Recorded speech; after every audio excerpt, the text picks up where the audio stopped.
Revenons à ce reportage sur la secte Lev Tahor avec Émilie Dubreuil.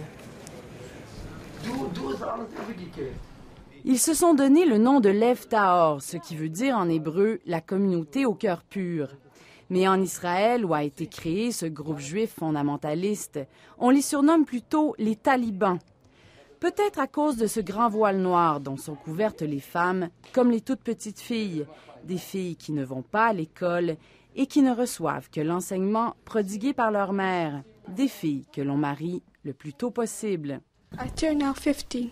L'aînée de cette famille de 8 enfants a 15 ans. On pourra la marier dès l'an prochain. La Torah nous enseigne qu'il faut se marier dès que possible. Mais nous respectons la loi canadienne et nous ne marions personne avant l'âge de 16 ans, dit-il. Fin septembre, après avoir été alerté par Interpol, Immigration Canada intercepte 2 jeunes filles de 13 et 15 ans à l'aéroport Trudeau. Elles devaient se rendre en vacances dans la communauté de Sainte-Agathe. Un tribunal israélien ordonnait leur retour au pays, craignant qu'elles ne soient mariées de force et intégrées dans ce que la juge israélienne qualifie de secte. Pour le leader des Lev Tahor de Sainte-Agathe, ce geste en est un de vengeance de la part du gouvernement israélien. Le gouvernement d'Israël essaie de nous détruire. J'ai quitté ce pays parce que j'y étais persécuté, explique le rabbin Elbranz, qui a effectivement obtenu le statut de réfugié au Canada en 2003.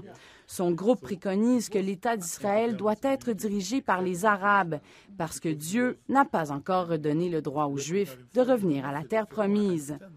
Au milieu des années 90, le rabbin Elmans a fait 2 ans de prison dans la région New York pour avoir abusé de son autorité avec un de ses élèves de 13 ans qui a abandonné sa famille pour lui.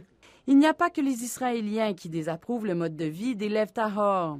Au Québec, les leaders de la communauté hassidique ne voient pas non plus d'un bon œil les mœurs du groupe de Sainte-Agathe.